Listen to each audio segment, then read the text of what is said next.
Eu sou a Silvia Palma, sou psicóloga e também estou na TV Relacionamento.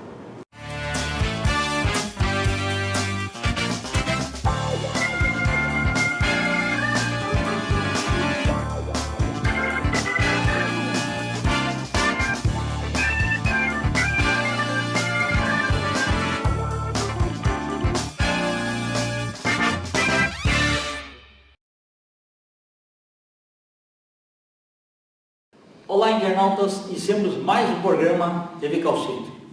E deste ano, o melhor aqui, né, a gente aguardou para hoje, que esse empresário aí, futurista, Emílio Vieira, muito obrigado, viu? Satisfação imensa. Obrigado pela oportunidade de visitá-lo, de conversar, muito obrigado. Obrigado. Emílio, você tem assim uma facilidade de comunicação e principalmente uma visão empresarial gigantesca, né? Queria que você falasse um pouquinho para os nossos internautas o preparo que você teve para se tornar um grande executivo e principalmente assim, com uma visão fantástica assim. Obrigado, Kendi. Eu acho que é um pouco de generosidade da sua parte, mas de qualquer forma, assim, eu sou engenheiro eletrônico formado pela Poli na USP e ao mesmo tempo que eu fazia engenharia durante o dia, eu fazia economia também na FEA à noite, que era do lado, né, da USP. E de alguma forma, esse tipo de formação ajuda você quando vai, tanto como executivo, né, entregar resultados, porque aí você tem uma visão um pouco completa de como é que uma empresa funciona, como é que o mundo funciona, né? Quando você vira empreendedor. Quando você vira empreendedor, você precisa de todas as competências e mais algumas que não vêm.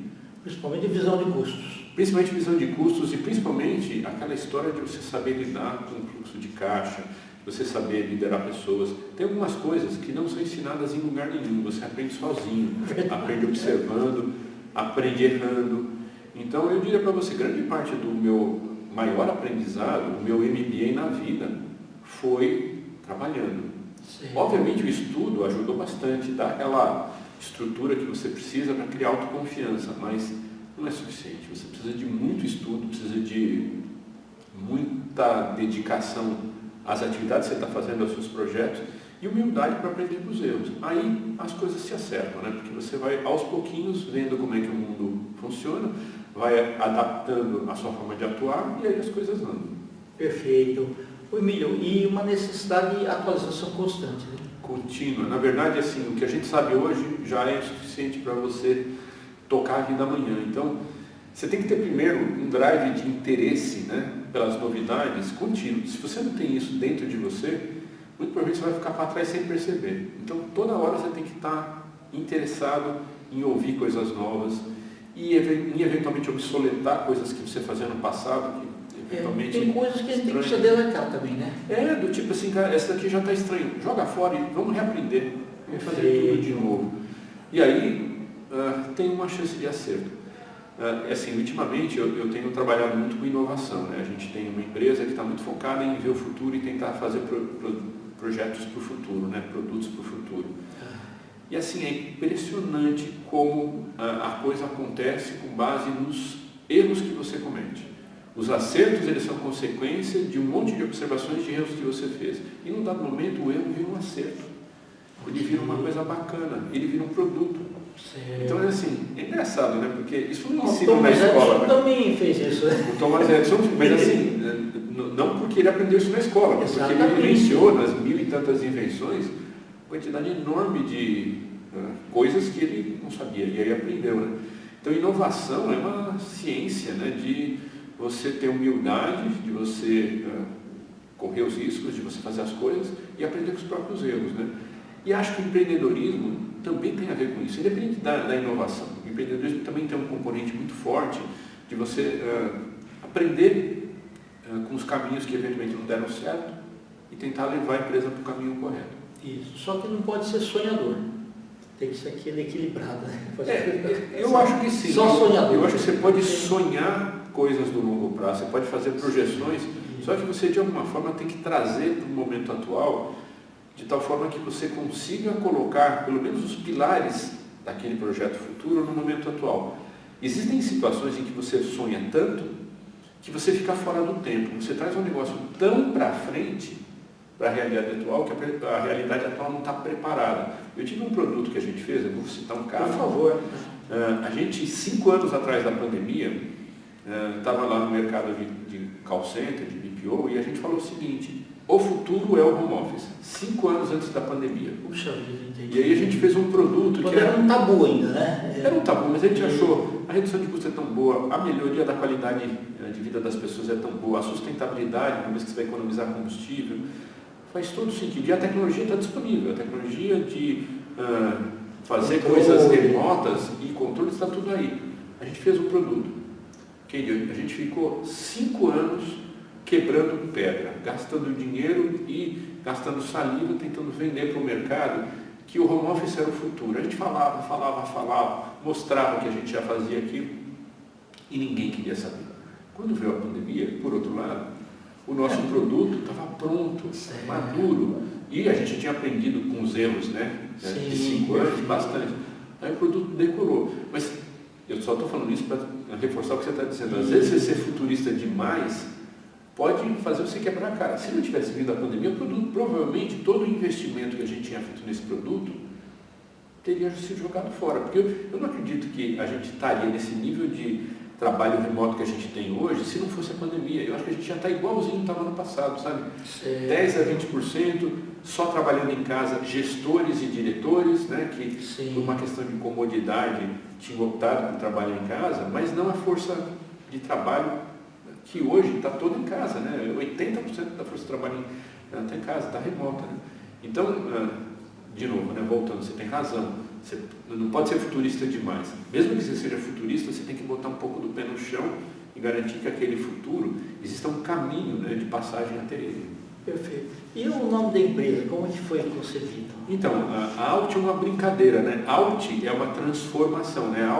A gente usa a tecla Alt no computador para fazer computação, né? E o 1 e o 0 é digital, Altio.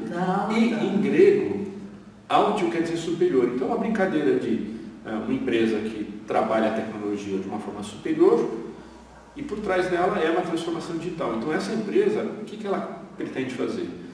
Otimizar ao máximo a experiência que os humanos têm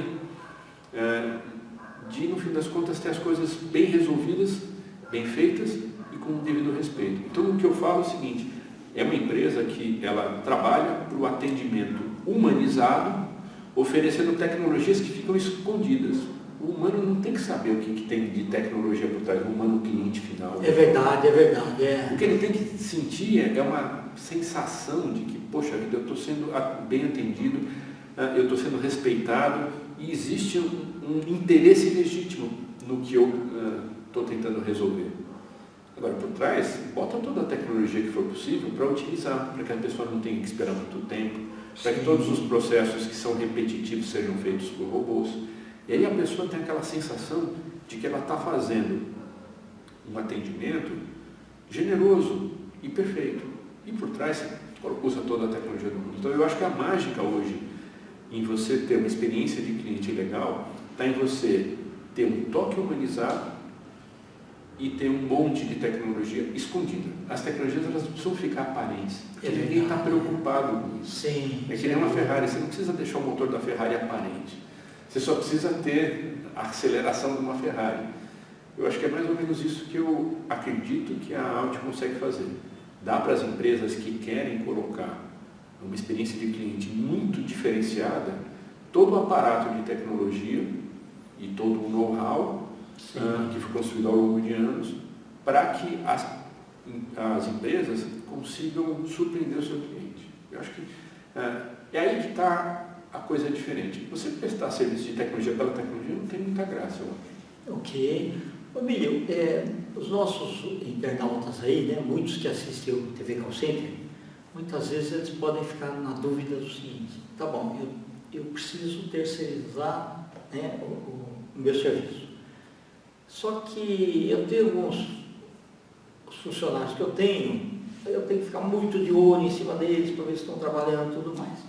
Quando eu contratar lá, e ele vai ter, evidentemente, outros funcionários, né? Que certeza que eu tenho que eles fizeram o login na hora certa, que eles saíram pôr lanche na hora certa, que eles não estão infringindo nenhuma lei, que eles não podem, por exemplo, sei lá, pegar um dado e tirar cópia, sabe? Essas coisas. Queria que você explicitasse mais. É uma pergunta que tem tudo a ver com os 5 anos de aprendizado que a gente teve na formação daquele produto de gestão do trabalho remoto. O que a gente fez para que o produto garantisse aderência à LGPD, garantisse que você não teria riscos trabalhistas?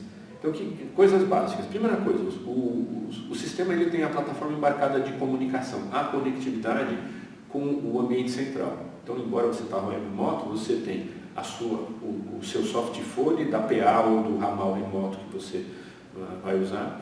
Ele tem gravação integral de voz e tela da jornada inteira. Então, se existe alguma dúvida, se a pessoa fez alguma coisa errada, sim, o sistema grava, como se fosse um vídeo, de 8 horas, em tempo real, sincronizado voz e tela. Portanto, a rastreabilidade é total.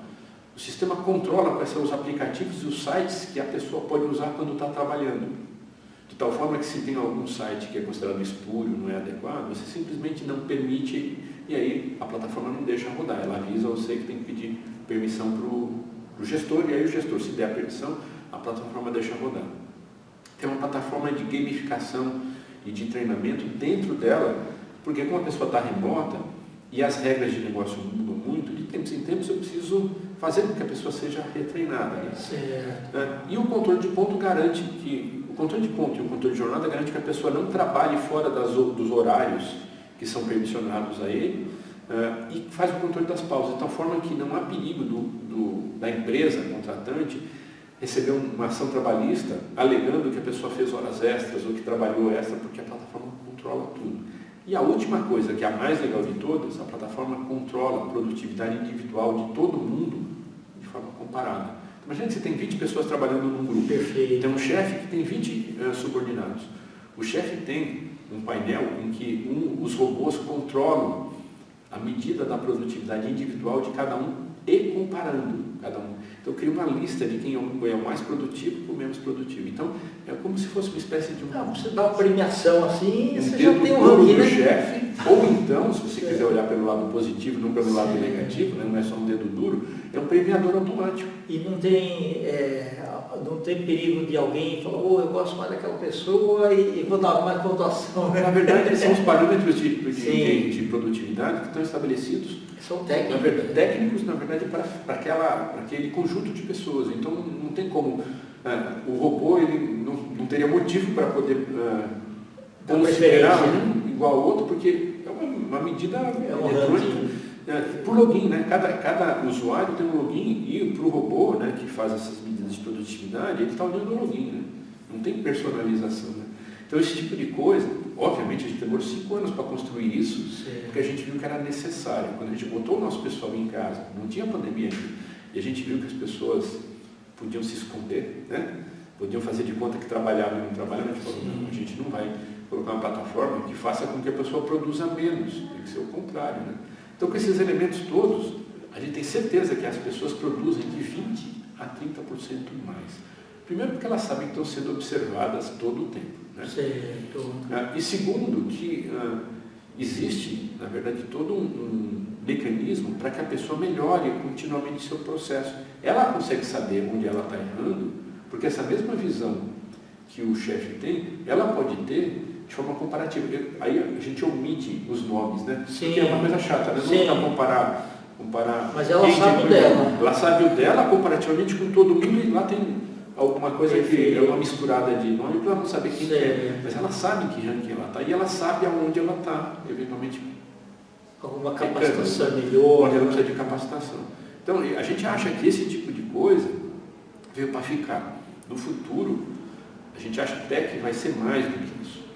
O nível de produtividade vai ser tão grande que as pessoas vão querer cobrar por resultado e não mais por hora alocada. Né? Sim, hoje você vende a sua hora, né? Eu estou vendendo a minha hora de trabalho. Né? Eu trabalho 36 horas ou 40 horas por semana, vezes 4, então eu recebo um salário por essas 40 horas. No futuro a gente acha que você vai receber por produto entregue, por uma venda realizada, por um atendimento feito, por um problema resolvido, por uma reclamação tratada. por uma consulta marcada. Então a gente acredita que no futuro a métrica de pagamento de quem trabalha vai ser por transação e não vai fazer diferença onde a pessoa está. Vai ser anywhere. Pode estar em casa, pode estar no ambiente de... Perfeito. Então, a gente acha que isso veio para ficar. Da mesma forma como a gente anunciou 5 anos atrás, né, que uma hora o trabalho remoto vai existir, a gente está anunciando que provavelmente daqui a 5 anos o mecanismo de remuneração das pessoas será por entrega. Então não vai ter aquela história de que, poxa vida, eu tenho um trabalho e quem tem que ficar garantindo que eu produzo o resultado nas minhas horas de trabalho é meu chefe, né? Porque hoje é assim que funciona, né? Verdade. Você precisa de uma estrutura de overhead, de chefes para garantir que as pessoas que recebem por hora, não recebem por resultado, trabalham. Quando você coloca todo mundo recebendo por resultado, você não precisa mais de chefe. É verdade, sem Porque dúvida. a pessoa vira o seu próprio chefe. Exato. Imagina o seguinte, só pegar o exemplo, os uberistas da vida. Os uberistas têm chefe? Tem alguém olhando o que o uberista faz? A própria plataforma garante. E acho que ele sabe também que ranking que ele está, né? Eles sabem. Ele sabe os feedbacks aí, nota de qualidade, negativos. tem essa nota de qualidade do cliente e deve ter também uma nota de produtividade, eu não conheço bem como é que funciona, que na verdade pode ser usado para garantir se ele vai ter algum benefício a mais, um desconto daquilo que é reduzido do valor que ele recebe. Essas coisas todas dá para você fazer.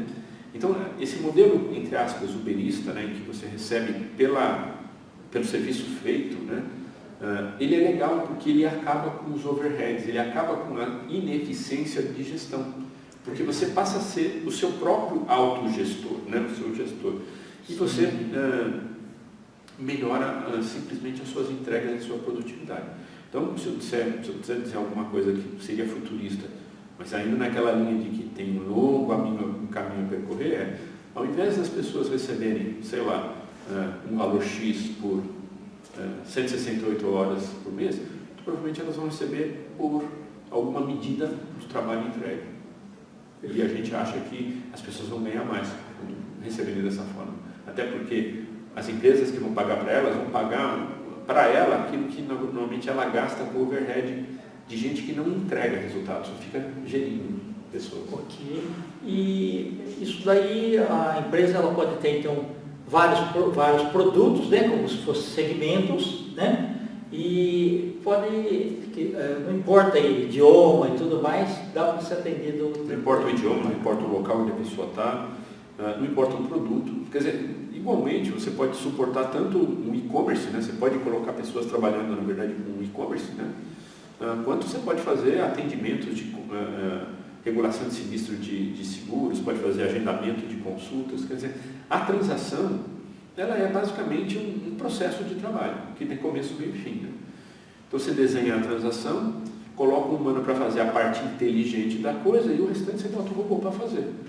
Então essa transação, que era um misto de um humano com um robô, ela tem que ser cada vez melhor, mais eficiente, mais bacana ao longo do tempo. É só uma questão das pessoas que gerem, né, esse mundo de operações olharem com generosidade essa questão.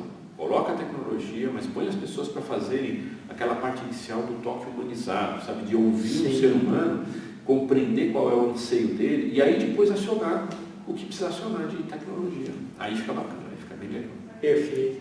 Emílio, nós estamos aí nos instantes finais. Eu quero que você volte, porque é muito bom conversar com você. Obrigado bastante. Tá? Obrigado mesmo. Queria que você deixasse uma mensagem aí para os nossos internautas, principalmente as empresas que ainda têm dúvidas sobre como contatar a Altio, então o site. Maravilha. Obrigado, gente. Obrigado por essa publicidade. Né? A empresa é altio.com.br, vocês acham facilmente na internet, né?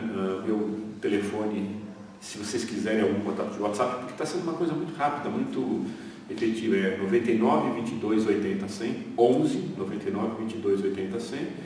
E a mensagem que eu digo para vocês é o seguinte, né? Embora o mundo futuro é muito desafiador, ele é cheio de oportunidades, tem um monte de coisa muito bacana para acontecer.